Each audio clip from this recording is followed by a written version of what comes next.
በአንድ ወቅት በአረንጓዴ ሳር በተሸፈነ ሰፊ ሜዳ ውስጥ አብረው የሚኖሩ 3 ትናንሽ ጥንቸሎች ነበሩ። ስማቸውም ቡኒ፣ ነጭና ጥቁር ይባላሉ። እነዚህ 3 ጥንቸሎች በጣም ይዋደዱና ሁልጊዜ አብረው ይጫወቱ ነበር።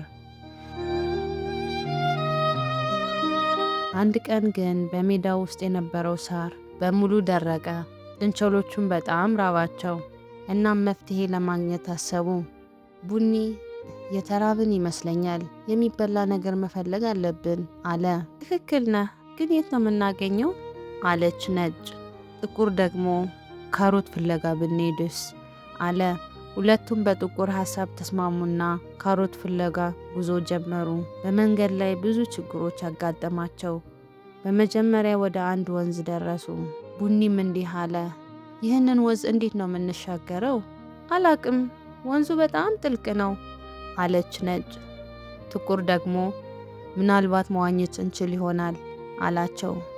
ሁሉም ለመዋኘት ሞከሩ፣ ነገር ግን ወንዙ በጣም ፈጣን ነበር። ሊዋኙ አልቻሉም። ከዚያም ወንዙን ለመሻገር ሌላ መንገድ ፈለጉ። አንድ ትልቅ ዛፍ በወንዙ ላይ ተኝቶ አዩ። ቡኒ በዚህ ዛፍ ላይ መሻገር እንችላለን አላቸው። በዛፉ ላይ ተሻግረው ወንዙን አለፉ። ከዚያም ወደ አንድ ትልቅ ተራራ ደረሱ። ተራራው በጣም ከፍ ያለ ስለነበር መውጣት አልቻሉም።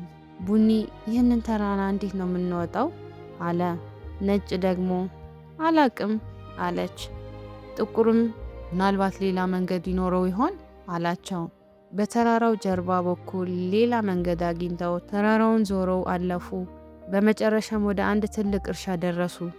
እርሻው በካሮት የተሞላ ነበር። ቡኒ ተመልከቱ፣ ካሮት አላቸው። ነጭም ወይኔ በጣም ደስ ይላል አለች። ጥቁር ደግሞ አሁን መብላት እንችላለን አላቸው። ጥንቸሎቹም በደስታ ካሮቱን መብላት ጀመሩ። በጣም ከጠገቡ በኋላ ወደ ቤታቸው ተመለሱ። ከዚያን ጊዜ ጀምሮ በደስታና በጥጋብ መኖር ጀመሩ።